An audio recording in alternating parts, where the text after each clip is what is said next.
Hello friends. தமிழ்நாட்டுல சட்டமன்ற தேர்தல் தேதி அறிவிச்சிட்டாங்க. தமிழக அரசியல்ல இருக்கிற எல்லா கட்சிகளுமே அவங்களுடைய சார்புல 234 தொகுதிகளுக்குமே வேட்பாளர்களை அறிவிச்சிட்டு வர்றாங்க. அது மட்டும் இல்லாம தேர்தல்ல போட்டியிடுற வேட்பாளர்கள் எல்லாருமே வேட்பு மனுவை போன மாசம், அதாவது மார்ச் 30ஆம் தேதியில இருந்தே ஒவ்வொருத்தரா தாக்கல் செஞ்சுட்டே வர்றாங்க. அந்த வகையில தங்களுடைய வேட்பு மனுவோட சேர்த்து அவங்களுடைய சொத்து விவரங்களையும் பிரமாண பத்திரமா தாக்கல் செஞ்சுட்டு வரணும்ன்றதுதான் ரூல்ஸ். எல்லாரும் அதை பண்ணிட்டு இருக்காங்க. பெரம்பூர் அப்புறம் திருச்சி கிழக்கு இந்த தொகுதியில போட்டியிடுற தமிழக வெற்றி கழகத்துடைய தலைவர் விஜய் பெரம்பூர்ல அவருடைய வேட்பு மனுவை தாக்கல் செஞ்சுட்டாரு. அப்ப அவருடைய சொத்து விவரங்கள் என்ன இருக்கு அப்படின்றத பிரமாண பத்திரிகையா அவரு தாக்கல் பண்ணியிருக்காரு. அது இணையத்துல வெளியாகி சமூக வலைத்தளங்கள்ல ரொம்பவே வைரலா வந்துகிட்டு இருந்துச்சு. அதே மாதிரி அந்த கட்சியை சேர்ந்த பொறுப்பாளர் வில்லிவாக்கம் சட்டமன்ற தொகுதி வேட்பாளர் அவர் தான் ஆதவ் அர்ஜுனா. அவரும் வேட்புமனு தாக்கல் செஞ்சிருக்காரு. அப்ப அவருடைய சொத்து விவரங்கள் அப்புறம் வருமானம் இது எல்லாத்தையுமே அதுல வெளியிட்டு இருக்காரு. அது இப்ப சோசியல் மீடியால ட்ரெண்டிங்கா போயிட்டு இருக்கு. அதாவது பேசும் பொருளா ஆகியிருக்கு. நம்ம அதை பத்தி விரிவா பார்க்கலாம் வாங்க. இப்ப ஆதவ் அர்ஜுனா தாக்கல் செஞ்சிருக்கிற இந்த பிரமாண பத்திரத்தின்படி கடந்த 2004 இருந்து 2005 இந்த ஆண்டுக்கான அவருடைய ஆண்டு வருமானம் அப்படின்றது 11.10 கோடி அப்படின்னு குறிப்பிட்டிருக்காரு.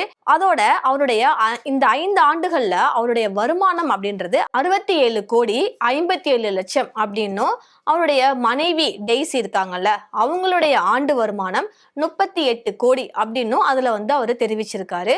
அது மட்டும் இல்லாம அவர்கிட்ட 180 கோடி மதிப்புல அசையா சொத்துகள் இருக்கு.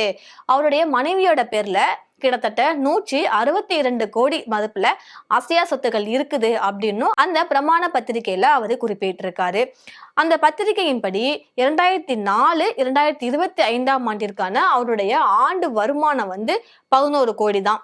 இதுக்கு முன்னால 2020 2021ஆம் ஆண்டுல அவருடைய வருமானம் எவ்வளவுனா 5 கோடி 89 லட்சம்னு குறிப்பிட்டிருக்காரு. இந்த 5 ஆண்டுகள்ல மொத்தமா 67 கோடி 57 லட்சம் வருமானமா அவர் பெற்றிருக்காரு. அவருடைய மனைவி டெய்ஸியும் 38 கோடி வருமானமா பெற்றிருக்காங்கன்னு அதுல தெரிவிச்சிருக்காங்க. இப்ப ஆதவ் அர்ஜுனா கையில எவ்வளவு இருக்கு அப்படின்னா 1.69 கோடி கையில இருக்குது. பேங்க்ல 17 கோடி 53 லட்சம் இருக்குன்னு சொல்லிட்டு இருக்காரு. அது மட்டும் இல்லாம முதலீட்டு பங்குகள்ல அவருடைய முதலீடு செஞ்சிருக்காரு. அந்த முதலீடு எவ்வளவுனா 2 கோடி 23 லட்சம். கிட்டத்தட்ட அவருக்கு 155 கோடி வரையும் கடன் வழங்கி இருக்கிறதாகவும் அதுல குறிப்பிட்டிருக்கு.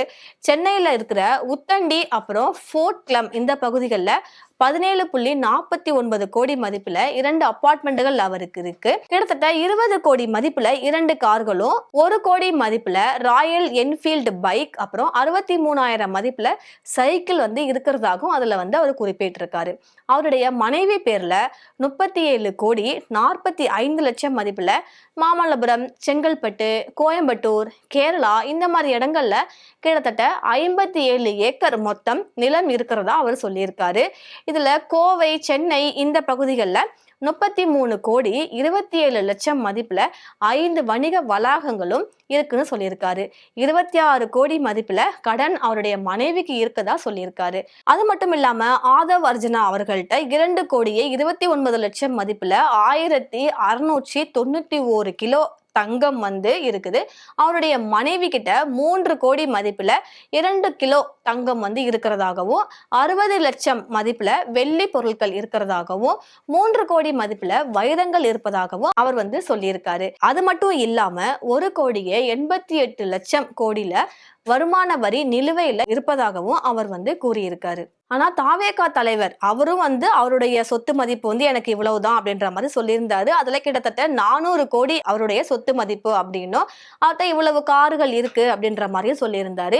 அது மட்டும் இல்லாம 67,000க்கு லாஸ்ட் இயர் தான் ஒரு டிவிஎஸ் மொபைட் வாங்கியிருக்காரு. அந்த மொபைட் யாருக்கு இவ்வளோ கார் இருக்கு, அவர் போனா பிளைட்ல தான் போறாரு வர்றாரு, அப்படி இருக்கும்போது இந்த டிவிஎஸ் மொபைட் யாருக்கு வாங்கினாரு அப்படின்றவர் நிறைய பேர் வந்து கேள்வி எழுப்பியிருந்தாங்க.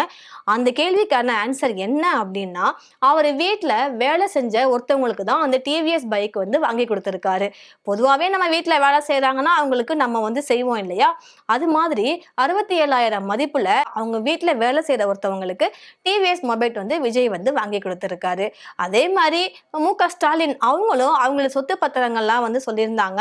அதுல வந்து என் கையிருப்பு வந்து 10,000 இருக்கு, என் மனைவிட்ட வந்து 40,000 இருக்கு, எனக்கு தனியா வாகனங்கள்லாம் கிடையாது, என்னோட சொத்து மதிப்பு சென்னையில இவ்வளவு, திருவாரூர்ல வந்து இவ்வளவு வயல்கள் இருக்கு அப்படின்ற மாதிரி சொல்லியிருந்தாங்க. விசிக தலைவர், என்டிகே நாம் தமிழர் கட்சி தலைவர் சீமான் அவங்க எல்லாருமே இந்த பிரமாண பத்திரிகையை வந்து தாக்கல் பண்ணியிருந்தாங்க. அதுல என்டிகே தலைவர் என்ன சொல்லியிருக்கிறாரு அப்படின்னா, எனக்கு வந்து வீடு கூட கிடையாது, நான் கட்சி நடத்தணும்னா நான் திரள்நிதி வாங்கி தான் நடத்துறேன், நான் இப்ப பிரச்சாரம் பண்ணணும், இதெல்லாம் நான் செய்யணும் அப்படின்னா எனக்கு மக்கள் வந்து பணம் கொடுக்கணும், திரள்நிதியா கொடுங்கன்னு கேட்டு வாங்கி தான் நான் வந்து பண்றேன் அப்படின்ற மாதிரி சொல்லியிருக்காரு. ஆனா அவரு தமிழ்நாட்டு மேல ரொம்பவே அக்கறை இருக்கிற மனுஷனா பேசுவாரு. நீங்க எந்த இதுல போய் பாத்தீங்கன்னாலும் இந்த மலைக்காக வந்து போராடுவாரு, மண்ணுக்காக போராடுவாரு. நான் ஆட்சிக்கு நான் வந்தேன், என்ன நீங்க ஜெயிக்க வச்சீங்க அப்படின்னா நான் வந்து விவசாயிகள் எல்லாரையுமே வந்து கவர்மெண்ட் எம்ப்ளாயியா அறிவிப்பேன், அவங்களுக்கு வந்து ஒரு பென்ஷன் கொடுப்பேன், அந்த மாதிரி இலவசங்கள் நான் எதுவும் கொடுக்க மாட்டேன். எதுக்கு இலவசம், எதுக்கு உங்களுக்கு பஸ் இலவசமா கேக்குறீங்க, எதுக்கு இந்த ஃப்ரிட்ஜு வாஷிங் மிஷின் இதெல்லாம் நீங்க இலவசமா கேக்குறீங்க, நான் வந்து அது நீங்களே வந்து உங்களுடைய காசுல வாங்குறதுக்கான ஒரு சூழ்நிலையை வந்து நான் உருவாக்குவேன், தமிழ்நாட்டு மக்களுக்கு நான் செய்வேன், ஒரு வாட்டி எனக்கு வந்து இந்த சான்ஸ் கொடுங்க, ஒரு வாட்டி என்னை ஜெயிக்க வைங்க, என்ன முதலமைச்சர் சீட்ல உட்கார வைங்க, அதுக்கப்புறம் தமிழ்நாடே நான் வந்து மாத்தி காட்டுறேன் அப்படின்ற மாதிரி ரொம்பவே தமிழ் பற்றோட வந்து அவர் வந்து பேசுவாரு. சீமான் அவர் மேலேயுமே நிறைய விமர்சனங்கள் வந்து இருக்குது. பெண்கள் ரீதியாகவும் சரி, கட்சிகள்லயும் சரி, நிறைய வந்து விமர்சனங்கள் இருக்கு. ஆனாலும் இன்னைக்கும் அவருடைய தொண்டர்கள் வந்து உண்மையா இருக்காங்க. 234 தொகுதியில பாதி பாதியா பிரிச்சு பாதி வந்து ஆண்களுக்கும் பாதி வந்து பெண்களுக்கும், அதாவது 50-50 சம உரிமை அப்படின்ற நோக்கத்துல தான் தன்னுடைய வேட்பாளர்களை அவர் வந்து முன்னிறுத்தியிருக்காரு. ஆனா அவரு காரைக்குடியில தான் வந்து போட்டியிடுறாரு. அந்த தொகுதியில பிரச்சாரம் பயங்கரமா அனல் பறக்க சூடு பறக்க வந்து பேசினார்னே சொல்லலாம். ஏன்னா கட்சி தலைவர்கள் வந்து பிரச்சாரம் பண்ணும்போது அதிகபட்சம் 1 மணி நேரம் 2 மணி நேரம் பண்ணுவாங்க. ஆனா சீமான் அவர்கள் வந்து பிரச்சாரம் பண்ணாங்கன்னா அது போய்கிட்டே இருக்கும்.